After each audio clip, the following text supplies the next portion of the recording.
Okay, ballers, we have a lot to get to today on the Smashdale Fantasy Football Show. We're going to go ahead and get right into it because we've got some more injury news and we have some injuries that we need to keep up to date on. So we're going to go ahead and start with that right off the bat while I adjust my Kansas City Chiefs gear here. Be a little chill. I got this sweater on here and then, of course, the cap. So I don't know if you can see that, but hopefully that is the case. We're going to go ahead and start off here. Injury of the week is going to be none other than George Kittle. That's right, folks. He fractured his foot. Got a fracture and some kind of small fracture, but nonetheless, he's going to be gone likely the season. But take a look at it this way. 8 weeks is what the medical staff have informed him. So we're talking about week 9, 10, 11, 12, 13, 14, 15, 16, 16. So that means that he could be back for the playoffs should the Niners make it. No guarantee in that division whether they'll make it or not either. Jimmy G is out 6 weeks because he had a high ankle sprain, and it's a separate high ankle sprain than the one he suffered in September. So they're even considering surgery, and if that's the case, then he would be indeed gone for the year. Nick Mullins will step up to the plate there with Jimmy G out, and of course, none other than C.J. Beathard. That's right, folks. Name from the past, C.J. Beathard, stepping up as backing. He could play. He's a one play away from being a starting quarterback for the Niners. Brandon Aiyuk has got some issues. He's questionable, but he is likely to be the number one wide out there as Deebo Samuel is out. Deebo Samuel has been ruled out for Thursday's game with the hammy that can't seem to get better. Those are tough injuries for these fast wideouts. So Deebo was out. Kenny Golladay, out. Hip injury. He is going to be out for the foreseeable future. They did not put him on IR, I don't believe, which means that he could be week to week. Certainly not day to day. I think it's more week to week with that hip injury with Golladay. Then we have Aaron Jones. He's questionable for Thursday's game. Now, he essentially is put on the COVID reserve list, or not Aaron Jones, but Jamal Williams has been put on the COVID reserve list because he has had close contact with, of course, A.J. Dillon, who has an illness. So we don't know what's going on there. Aaron Jones, certainly, if he does participate in practice, he was limited on Tuesday. If he does indeed practice Wednesday, then he could start and be the main ball carrier. Otherwise, we're looking at Tyler Ervin and, of course, Dexter Williams. We're down into the number 4 and 5 backs now. That's how bad it's become. So moving along here, we've got Tevin Coleman with a knee injury. He has been ruled out for Sunday's game. Thursday's game. Tevin Coleman out with a knee injury. We mentioned Deebo Samuel. Kenyon Drake. Now, the news on Kenyon Drake is not good for Chase Edmonds owners because of the fact that Chase stock had been going quite high with a likely injured reserve list for Kenyon Drake with that high ankle sprain. But doesn't look that way, folks. Doesn't look that way. It looks like indeed that Drake, they're calling him day to day. It's like, what? The dude has a high ankle sprain. You're thinking about 4 to 6 weeks, and you come back and you say day to day. I don't like the sound of that. I don't know if I even believe it, but all we know is that Edmonds is going to start this weekend. So owners that have Edmonds are a sure starter there, and hopefully he can either take that spot and be rocket hot or have Drake re-injure that ankle, as he is somewhat injury prone. I don't know if you can make the case that he's injury prone, but he certainly has had his fair share of injuries. Jordan Reed limited in limited, although he's actually on the IR list, so I don't know that he should be on the injury report. with Kittle down, there's definitely some opportunity there in San Francisco, although not a lot of talent to choose from. Jordan Reed could produce bigly if he was able to play. Now, we don't know whether he's able to play or whether he's not able to play, but if he's able to play, he could be a good play. Again, if he's able to play. So I think that covers it mostly for the injuries there. So we're going to go ahead and get into the new segment that we have, folks. The new segment called News Nobody Cares About. News nobody cares about. Running back Kenyon Barner was placed on the Tampa Bay practice squad. Again, nobody cares. All right. Now let's go ahead and move on here to the matchups and quickly break some of these down. It was a pretty good weekend here.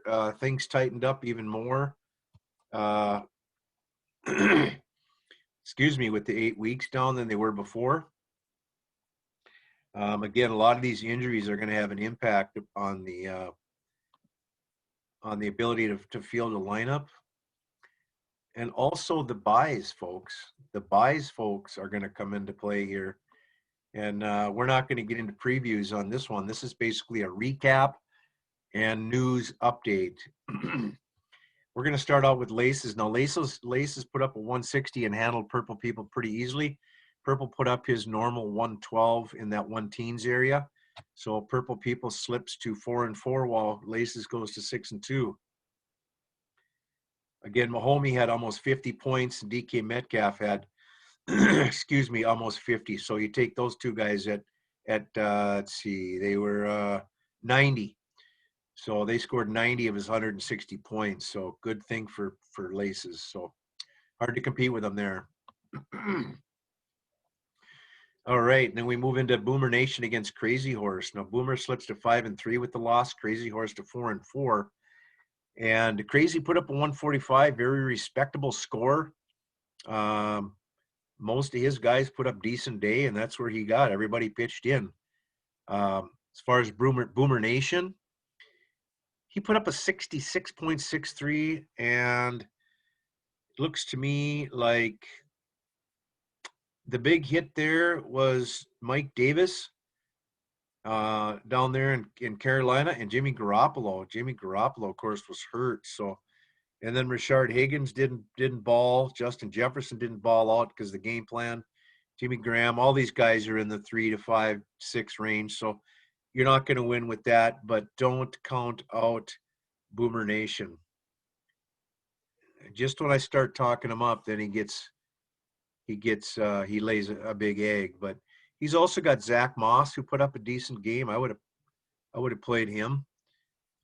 He's getting 14 touches. He's getting the red zone touches for sure. So he should be starting there. Devontae Freeman is out. So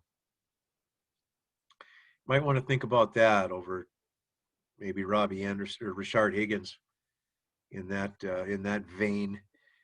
Moving on, we got Just Win Baby, who put up a decent effort against Smash Mouth, who moves to 5-3. Just Win Baby falls to 2-6. And it was 135 to 126. So a decent day by Smash.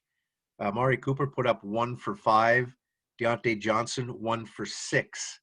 So definitely had some hurt bag burgers going there. Hopefully things will pan out there, but the problem there is Amari Cooper. I don't even know. It's the number 4 and 5 quarterbacks duking it out. Ben DiNucci is not going to start, so you've got the number 4 and 5 quarterbacks there. So who knows what the hell is going to happen there. All right, Just Win Baby rolled out Aaron Rodgers. DJ Dallas actually filled in admirably for that win in Seattle. He had 18 for 41 and a touchdown, and then 5 catches and a receiving touchdown. So he put in a really decent day, filling in for Chris Carson and Carlos Hyde there. So yeah, he put up a decent day there. He's still competing. Then we've got Fall Guy excuse me, who runs into a poorly managed bridesmaid team this week, who actually really took it in the shorts because of he got a couple injuries here. I think Russell Gage went down. I think Daryl Henderson went down. But starting Russell Gage, one should be ashamed of themselves right there. Kelvin Ridley also, I think, is out or was definitely hindered with an ankle injury there. He had 3 for 42, so we have some issues going on there. And you're looking at Fall Guy. He put up a 114, so he's skates by basically. He's skating by. He's grappling. He's got a 114, but hey, he won, and a win this time of year is a win. So Keenan Allen put up another decent game. Justin Herbert put up a fair game with 3 touchdowns, and Travis Fulgham came in, and those 3 basically carried his squad. So Bridesmaid goes to 4-4, and Fall Guy goes up to 3-3. So then last but certainly not least, we have Ball Dragger, and that's Meat Curtains. Still the premier, the number one.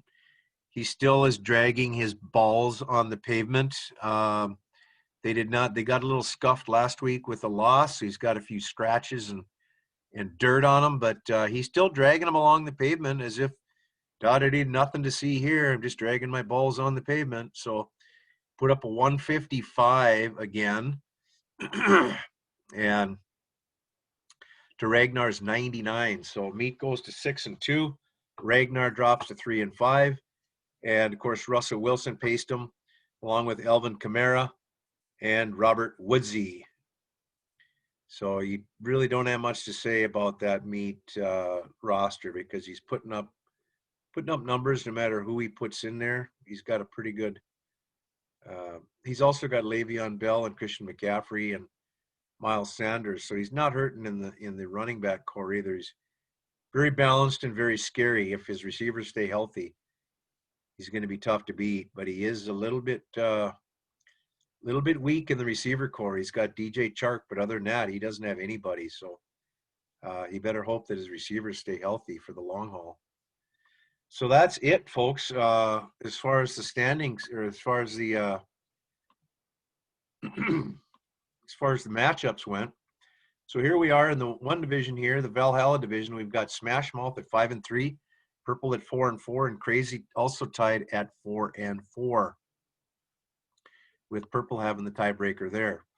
In the Thor's division, we've got Meat Curtains at 6-2, Bridesmaids at 4-4, and Skull coming in at 2-6. In the North Star division, we have Laces Out at 6-2.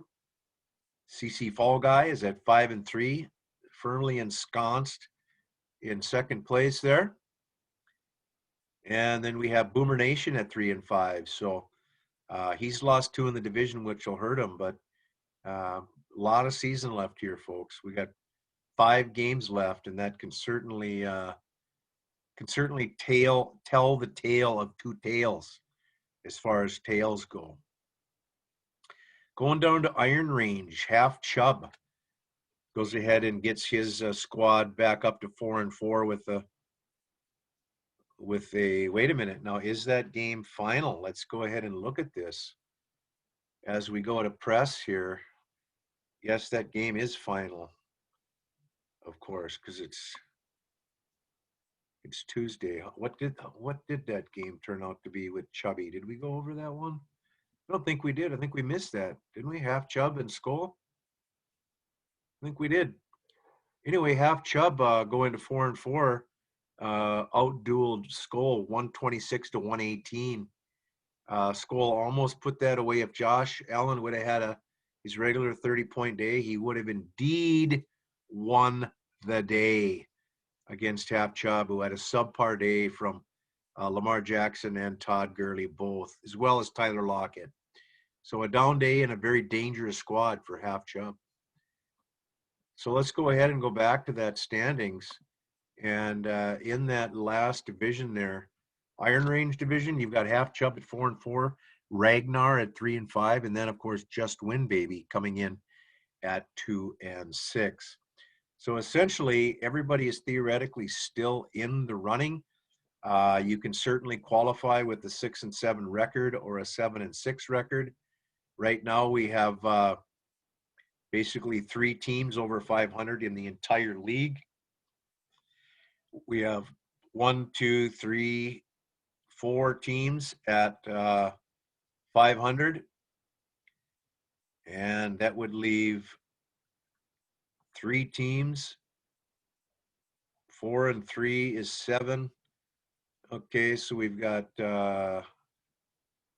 1, 2, 3, 4 teams at below 500.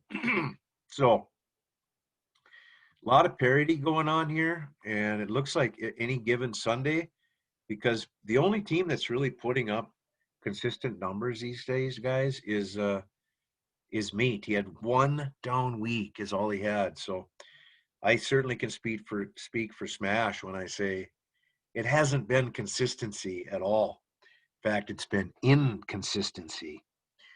I don't care what squad you pick. I mean, everybody. So, I mean, Bridesmaid puts up a 67 burger, but again, he could put up a 145 next week. That's just the way it is. So that pretty much is it for the news that we have. The injuries. Dalvin Cook, I guess, was on fire. He scored 52 points, and that's the largest score of a running back this year. Tyler Lockett had 59, so that's the largest, but that was a week ago for Tyler. But 4 touchdowns and 200 and I think 60 yards of offense. So Dalvin Cook really brought it up a notch and helped me just get up to that 135 mark. So that's about it for today's show. Just kind of a short recap, and we're not going to do previews or anything like that. But last but not least, I will leave you with the power rankings. Power rankings are as follows. Number 1, Meat Curtains. Number 2, Laces Out. Number 3, Smash. Number 4, Half Chub moves up. And Crazy moves down to 5. So that's the one change in the top 5. Coming in at number 6, CC Fall Guy holding his number 6 spot there. Purple People coming in at number 7. Number 8 is Skoll moving up. What is Skoll doing up there at number 8, folks? He has definitely got something to say about it. Ragnar is number 9. Buffalo Vikings, a.k.a. Bridesmaids, a.k.a. Sledge, a.k.a. 0-6 guy, comes in at number 10. Boomer falls to number 11, which really surprised me because, again, he's struggled a little bit of late. And then we have Just Win at 12. But Just Win, again, he's putting up a competitive squad. I don't think he has anything to be embarrassed about. So hold your head high, Just Win, because we're glad to have you, and we're glad you're competing, and we're glad you're competing on a weekly basis. So that really is about it for the show today, guys. We don't want to make it too long here. So go ahead and thanks for listening to the Smashdale Fantasy Football Show, where we go over league news, injuries, recaps, and, of course, previews.